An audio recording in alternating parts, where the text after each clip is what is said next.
Allot மணி சேனலுக்கு வருக வருக. நான் செபி ரெஜிஸ்டர்டு ஃபினான்ஷியல் அட்வைசர் கிடையாதுங்க. நான் எஜுகேஷனல் பர்பஸுக்காக என்னுடைய பர்சனல் எக்ஸ்பீரியன்ஸை நான் ஒரு 20 வருஷமாக மார்க்கெட்டில் இருக்கேன்.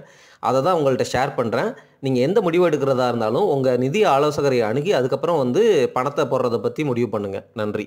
அலாட் மணி சேனலுக்கு வருக வருக. இந்த சேனலுக்கு இன்னும் நீங்கள் சப்ஸ்கிரைப் பண்ணலைன்னா தயவு செஞ்சு சப்ஸ்கிரைப் பண்ணிக்கோங்க. பெல் பட்டனையும் கிளிக் பண்ணிக்கோங்க.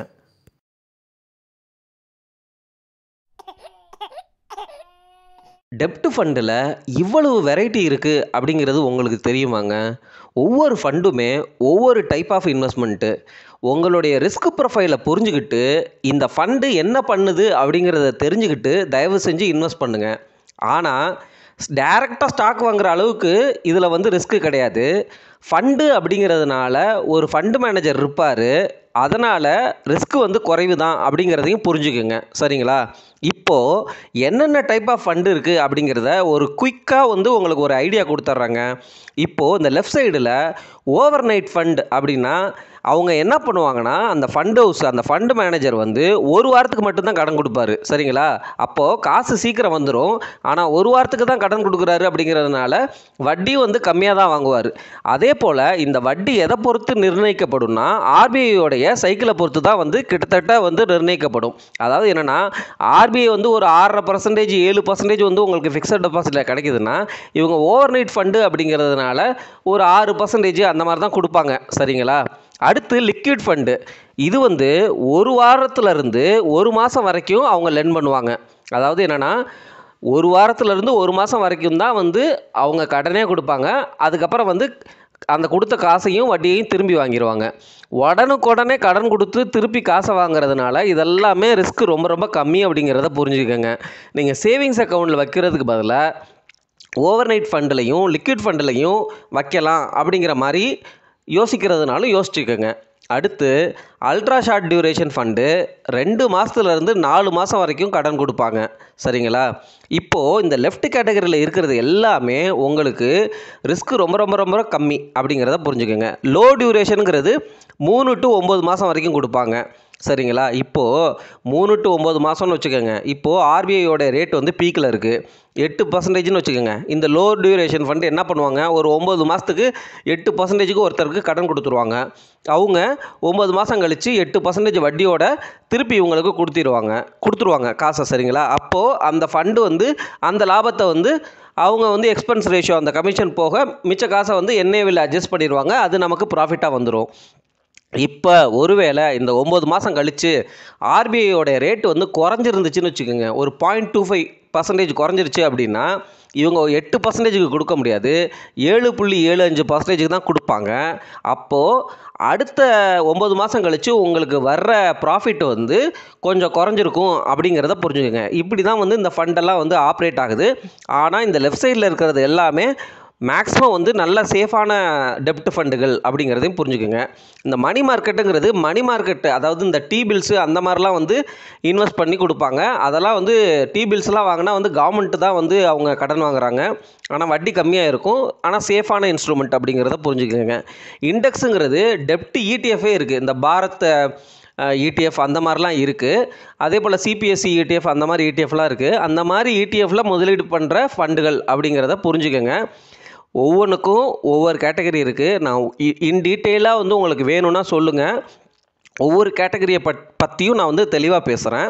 இப்போ குயிக்காக ஓவர்வியூ தாங்க கொடுக்குறேன். இது வரைக்கும் நான் பேசின டெப்ட் ஃபண்டு எல்லாமே ரொம்ப ரொம்ப சேஃபான லிக்விடான ஃபண்ட்ஸு. அதாவது என்னென்னா வட்டி கொஞ்சம் கம்மியாக இருக்கும். நீங்கள் சேவிங்ஸ் அக்கௌண்ட்டில் காசு போடுறதுக்கு பதிலாக இந்த மாதிரி டெப்ட் ஃபண்டில் காசு வச்சுக்கலாம். இதை டெப்ட் ஃபண்டுன்னு ப்ராப்பராக சொல்ல முடியாது, ஒரு மாதிரி லிக்விட் ஃபண்ட்ஸு அப்படிங்கன்னு சொல்லிக்கலாம். சரிங்களா? இதை புரிஞ்சுக்கங்க. நான் திருப்பி சொல்லிக்கிட்டே இருக்கிறேன். அது பேச்சு வழக்கில் ரெக்கார்ட் பண்ணும்போது வருது, அதுக்காக மன்னித்து கொள்ளுங்கள். இந்த டெப்ட் ஃபண்டை எப்படி, அதாவது இந்த சேவிங்ஸ் ஃபண்டு, இந்த லெஃப்ட் சைடில் நான் இது வரைக்கும் பேசினேன் இந்த ஃபண்டு எல்லாமே எப்படி யூஸ் பண்ணலான்னா சேவிங்ஸ் பேங்க்கில் காசு வைக்கிறதுக்கு பதில் இதில் வச்சுக்கலான்னு சொல்லிட்டேன்.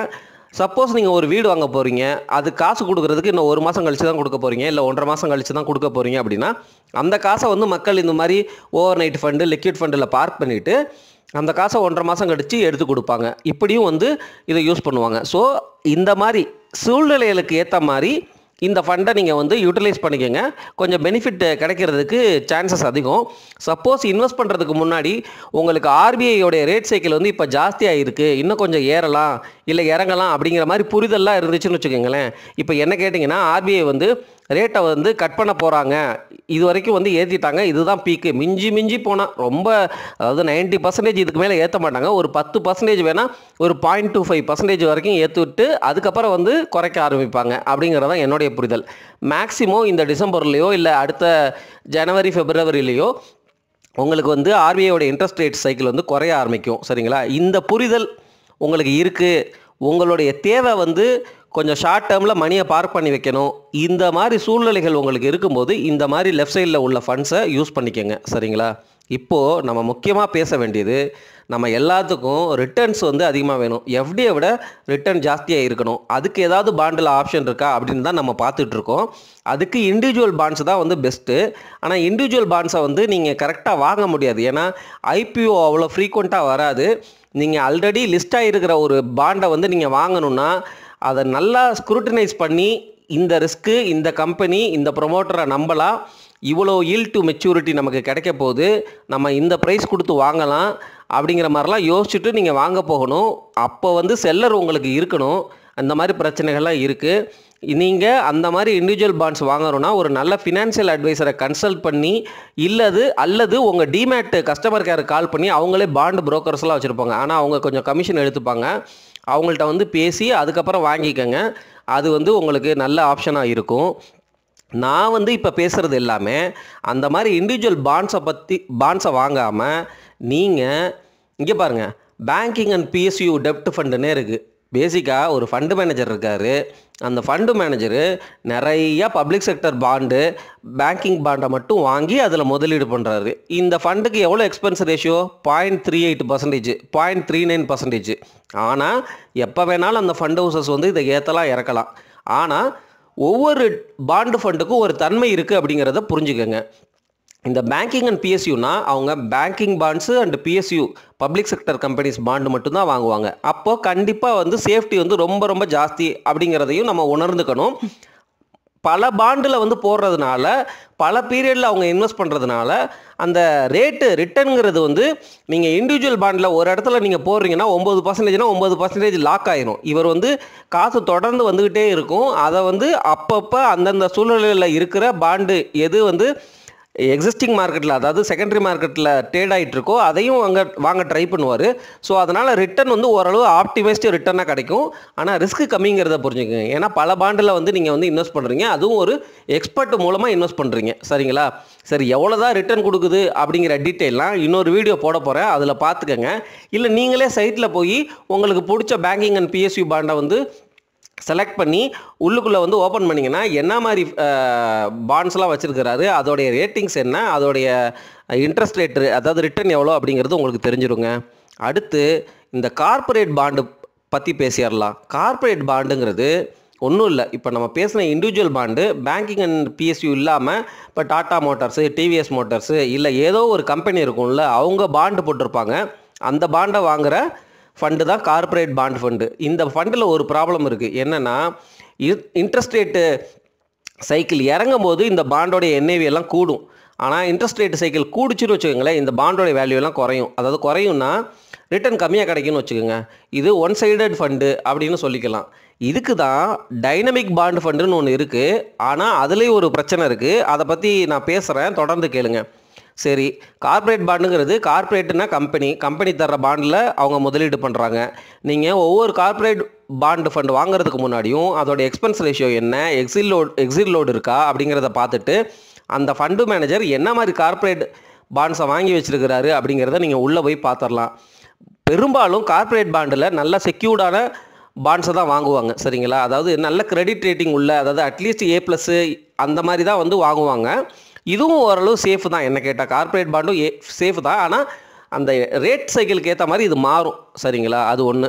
உங்களுக்கு இது வந்து ஒவ்வொரு பாண்டு ஃபண்டிலையும் நீங்கள் முதலீடு பண்ணுறீங்கன்னா உங்களுடைய டைம் ஹரைசன் அப்படின்னு சொல்லுவாங்க. அதாவது என்ன, இவ்வளோ வருஷத்துக்கு இந்த பணம் தேவையில்லை, நான் பாண்டில் போடணும்னு நினைக்கிறேன் அப்படின்னா இந்த பாண்டில் ஃபண்டில் போட்டுக்கோங்க அப்படின்னு சொல்லிட்டு அந்த ஃபினான்ஷியல் அட்வைசர் ரெக்கமெண்ட் பண்ணுவார்.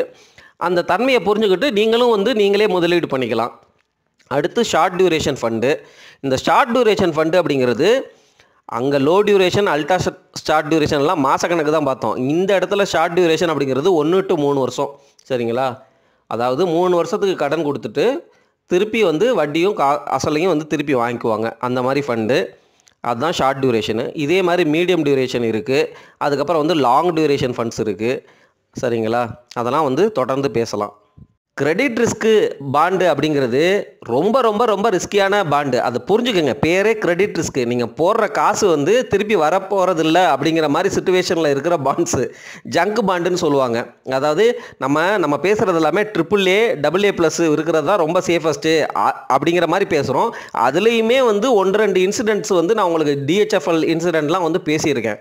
இது எப்படின்னா BBB- இந்த மாதிரி ரொம்ப ரொம்ப, அதாவது என்னென்னா உங்கள் காசும் போடுற காசும் திருப்பி வராது, வட்டி வந்து அவங்க அந்த கூப்பன் வந்து தரமாட்டாங்க அப்படிங்கிற மாதிரி ஸ்டேட்டில் உள்ள பாண்ட்ஸு. இப்போது இந்த ஃபண்டு மேனேஜர் என்ன பண்ணுவார்னா, ஒரு பாண்டோடைய ரேட்டிங் குறைஞ்சிருச்சு, ஜங்க் பாண்டாக மாறிடுச்சு. பட் இருந்தாலும் இந்த ஃபண்டு மேனேஜருக்கு அந்த கம்பெனி, அந்த ப்ரொமோட்டர், அந்த ப்ராஜெக்டை பற்றி நல்லா தெரியும். அப்படிங்கிறப்போ இந்த மாதிரி பாண்டில் போய் முதலீடு பண்ணுவார். ஏன்னா ரொம்ப சீப்பாக கிடைக்கும். சரிங்களா? இப்போ சீப்பாக கிடச்சி அவங்க ஒருவேளை வந்து அந்த பிரின்சிபலையும் வட்டியையும் திருப்பி கொடுத்துட்டாங்க அப்படின்னா உங்களுக்கு வந்து லக்கு தானே. அதாவது என்னென்னா, நீங்கள் ரொம்ப ரொம்ப ஹை ரிஸ்க் எடுக்கிறீங்க, அதே போல் ரிவார்டும் வந்து ஹை ரிவார்டு கிடைக்கும். சரிங்களா? ஆனால் கிரெடிட் ரிஸ்க்கெல்லாம் நான் தயவு செஞ்சு நான் இன்வெஸ்ட் பண்ணுறதுக்கு சஜஸ்டே பண்ண மாட்டேன். ஏன்னா நான் இது வரைக்கும் இன்வெஸ்ட் பண்ணதும் கிடையாது. ஆனால் இப்படி ஒரு பாண்ட் ஃபண்டு இருக்குது, ஒரு எக்ஸ்பர்ட் மூலமாக தான் இன்வெஸ்ட் பண்ணுறீங்க. இதில் ரிஸ்க் ரொம்ப ரொம்ப ரொம்ப ஜாஸ்தி அப்படிங்கிறத புரிஞ்சுக்கங்க. சரிங்களா? அடுத்து guilt with 10 year constant duration. இது எல்லாமே கவர்மெண்ட் செக்யூரிட்டிஸ், கவர்மெண்ட் போடுற பாண்டில் முதலீடு பண்ணுவாங்க. இது ரொம்ப சேஃபு தான். ஆனால் வந்து இன்ட்ரெஸ்ட் ரேட் வந்து ரொம்ப கம்மியாக இருக்கும். சரிங்களா? இந்த கில்ட்டு பற்றி ஒரு தனி வீடியோவே போடலாம் உங்களுக்கு இன்ட்ரெஸ்ட் இருந்தால். பட் இப்போதைக்கு வந்து அதை இப்படி புரிஞ்சுக்கங்க. ஃப்ளோட்டருங்கிறது வந்து, அதாவது இன்ட்ரெஸ்ட் ரேட்டு சைக்கிளுக்கு ஏற்ற மாதிரி அந்த பாண்டோடைய இன்ட்ரெஸ்ட்டும் வந்து மாறுங்க. இப்போ RBI floating rate bond fund இருக்குல்ல, அந்த மாதிரி பாண்டில் வந்து இவங்க முதலீடு பண்ணியிருப்பாங்க. வட்டி ஏறிச்சுன்னா அந்த ஃபண்டும் உங்களுக்கு கொஞ்சம் ரிட்டர்ன் நல்லா கொடுக்கும். வட்டி குறைஞ்சிச்சு, அதாவது வட்டினா RBIயோட இன்ட்ரெஸ்ட் ரேட் சைக்கிள் குறைஞ்சிச்சுன்னா உங்களுக்கும் வட்டி கொஞ்சம் குறையும் அப்படிங்கிற மாதிரி ஃபண்ட்ஸு. இப்போது லாங் டேர்மு அந்த டெப்ட் ஃபண்ட்ஸில் தான் வந்து மீடியம் டியூரேஷன், அதாவது 2 வருஷம் to 4 வருஷம் வரைக்கும் கடன் கொடுப்பாங்க. இதில் வந்து என்னென்னா, 4 வருஷத்தில் வந்து சப்போஸ் அந்த கொடுத்த பார்ட்டி காசு கொடுக்கலன்னு வச்சுக்கோங்களேன், அது ஒரு ரிஸ்க் இருக்குது. ஆனால் பெரும்பாலும் அவங்க இந்த டெப்ட் டு லாங் டேர்ம் அப்படி போகிறதுல வந்து ரிஸ்க் இருக்குது. ஆனால் வந்து பாண்டு ஃபண்டு அப்படிங்கிறதுனால நிறையா பாண்டில் போட்டிருப்பாங்க. ஸோ ரிஸ்க்கு வந்து நீங்கள் மிட்டிகேட் பண்ணுறீங்க அப்படிங்கிறத புரிஞ்சுக்கோங்க. மீடியம் டு லாங் டியூரேஷனுங்கிறது 3 to 5 வருஷம் வரைக்கும் வந்து கடன் கொடுக்குறது, இல்லை அதுக்கு மேலே கூட கொடுப்பாங்க. சரிங்களா? லாங் டியூரேஷன் அப்படிங்கிறது வந்து 5 வருஷத்துக்கு மேலே. டைனமிக் பாண்டு ஃபண்டு தான் பற்றி பேசுகிறேன்னு சொல்லியிருந்தேன். டைனமிக் பாண்டு ஃபண்டுங்கிறது ஒன்றும் இல்லைங்க.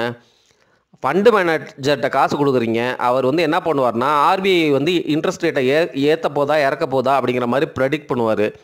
ப்ரெடிக்ட் பண்ணிவிட்டு நம்ம இந்த இப்போ நம்ம பேசின டைப்லேயே இந்த ஷார்ட் டியூரேஷன், லாங் டியூரேஷன் இருக்குல்ல, இதுக்கு இடையில வந்து இதை விற்றுட்டு அதை வாங்குவார். அதாவது RBIயோட இன்ட்ரெஸ்ட் ரேட்டை சைக்கிளுக்கு ஏற்ற மாதிரி. இப்போ RBIயோட இன்ட்ரெஸ்ட் ரேட் சைக்கிள் குறைய போகுதுன்னு சொல்லியிருக்கிறேன்னா, அப்போ குறைய போகிறது எப்போ டைம் வரும் அந்த மாதிரி வந்து ப்ரெடிக்ட் பண்ணிவிட்டு இவர் வந்து பாண்டை விற்றுட்டு வாங்குவார். அது மூலமாக வந்து என்னென்னா, நீங்கள் வந்து பெருசாக இம்பேக்ட் ஆக மாட்டீங்க அப்படிங்கிறது தான். இப்போ கார்ப்பரேட் பாண்டு ஃபண்டில் வந்து என்ன ஆகும்னா, ரிட்டர்ன் குறைஞ்சிரும். சரிங்களா? இங்கே வந்து குறையாமல் வந்து உங்களை வந்து அதே ரிட்டர்னை மெயின்டைன் பண்ண வந்து ட்ரை பண்ணுவார் அந்த ஃபண்டு மேனேஜர். ஆனால் வரலாறு பிரகாரம் இந்த மாதிரி ஃபண்டு மேனேஜர் RBI என்ன இன்ட்ரெஸ்ட் ரேட்டு கொடுக்க போகிறாங்கிறத ப்ரெடிக்ட் பண்ணி இவங்க ஃபெயில் ஆகிருக்கிறாங்க. அதாவது என்னென்னா, தப்பாக ப்ரெடிக்ட் பண்ணியிருக்கிறாங்க. அப்போ வந்து என்னாகும், உங்களுக்கு டபுள் லாஸ் வரும். சரிங்களா? அதுதான் இந்த பாண்டில் உள்ள ரிஸ்க்கு. ஆனால் நான் டைனமிக் பாண்டு ஃபண்டு வச்சுருக்கிறேங்க. ஒரு 5 வருஷத்துக்கு மேலெலாம் வந்து போடுற தேவையில்லை, அந்த காசை வச்சுருக்குறோம் அப்படின்னா டைனமிக் பாண்டு ஃபண்டு வச்சுக்கலாம், ஒன்றும் தப்பு கிடையாது. சரிங்களா? அவ்வளோ தூரத்துக்கு பெருசாக மிஸ்டேக் பண்ணிட மாட்டாங்க. அப்படியே மிஸ்டேக் பண்ணாலும் அதை கரெக்ட் பண்ணுவாங்க. இந்த மாதிரி பாண்டு ஃபண்டெல்லாம் கொரோனா டைமில் ஒரு பெர்ஃபார்மன்ஸும் ஒரு ரிட்டர்னும் கொடுக்கல. நீங்கள் போய் எடுத்து பாருங்கள், ஒரு ரிட்டர்ன் கொடுக்கல. அதே மாதிரி தான் ஈக்விட்டியும் வந்து கிராஷ் ஆச்சு. அதே மாதிரி தான் வந்து தங்கம் கூட ஏறிட்டு 5500 போயிட்டு திருப்பியும் வந்து கிராஷ் ஆச்சு. 4000 ஒரு பீரியட்லாம் வந்து பார்த்திங்கன்னா இந்த அசட் கிளாஸ் எதுவுமே வந்து ரிட்டர்ன் கொடுக்கல. எஃப்டியும் வெறும் 6%, 5.5% தான் கொடுத்தாங்க. சரிங்களா? இந்த மாதிரி நடக்கிறதுக்கும் வாய்ப்புகள் இருக்குது. சரிங்களா?